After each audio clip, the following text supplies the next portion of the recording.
Écoutons les accusations du journaliste Jean-Bruno Tagne à propos des absences Ngandou Ngandu, Choupo-Moting et d'autres. Si c'est vraiment avéré, c'est que c'est très grave. Et après ça, je vais m'adresser à Samuel Eto'o. Il faut qu'on fasse beaucoup attention. Parce que ça sonne un peu comme si tribalisme, intimidation, rancune, favoritisme et tout ce qui va avec. Faisons beaucoup attention.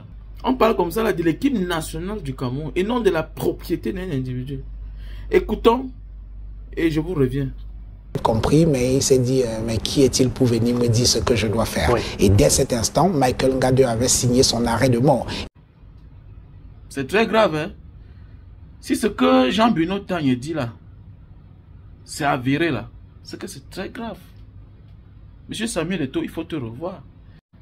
Personne ne peut douter de Jean-Bruno Tagne, car c'est toi qui nous avais confirmé à Mondo Vision que c'est un journaliste talentueux. Et il fut même ton directeur de campagne. Vous écoutez la déclaration là?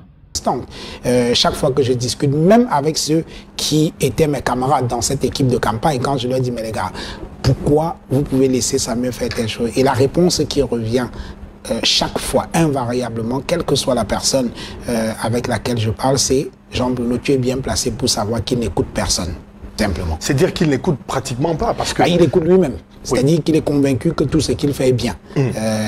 Et l'autre chose également, c'est que Samuel Eto'o a commis beaucoup d'erreurs, c'est-à-dire de céder au populisme ambiant.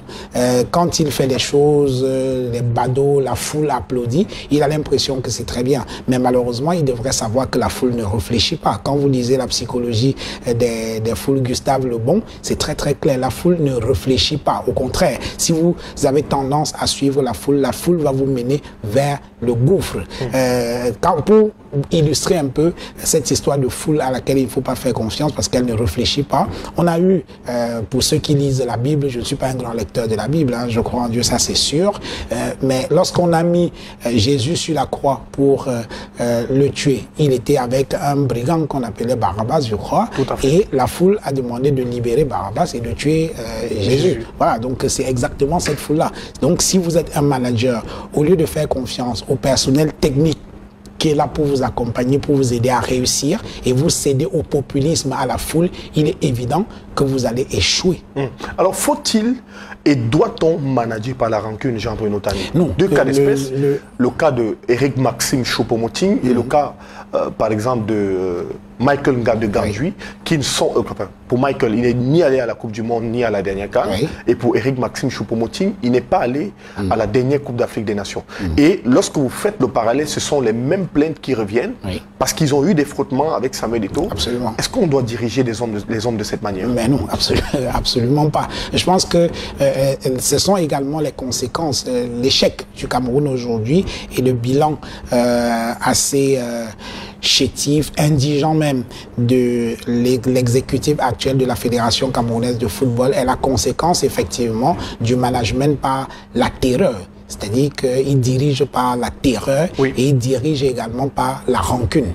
Le cas Michael Ngandou est quand même extraordinaire. C'est-à-dire que Ngandou est coupable simplement d'être allé voir Samuel Eto'o après l'épisode assez ubuesque où il était venu dans le vestiaire dire aux joueurs dans une posture très arrogante, personne n'a sa place assurée dans cette équipe. Moi, j'ai été à cette place-là.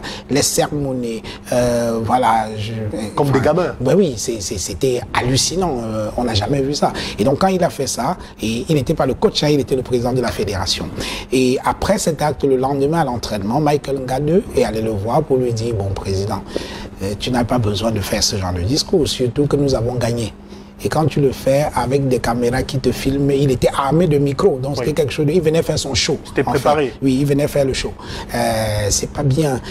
Les autres ne vont pas te le dire, mais je sais que personne n'a apprécié, même les sélectionneurs n'ont pas apprécié. Ils n'ont pas le courage de venir te le dire. Moi, je venais te faire la remarque respectueusement. Écoute, je pense que ce n'était pas nécessaire. Il dit, ok, j'ai compris mon petit, j'ai compris.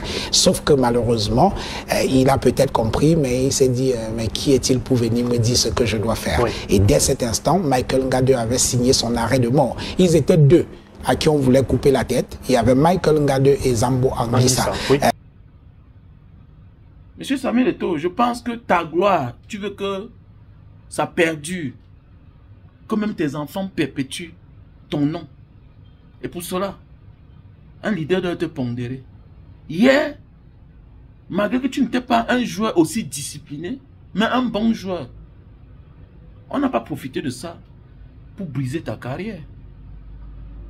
Mais comment toi aujourd'hui, tu es à un poste de décision, tu utilises cela pour détruire les carrières?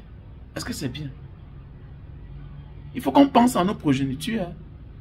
Sauf si on veut qu'après nous, notre nom disparaisse.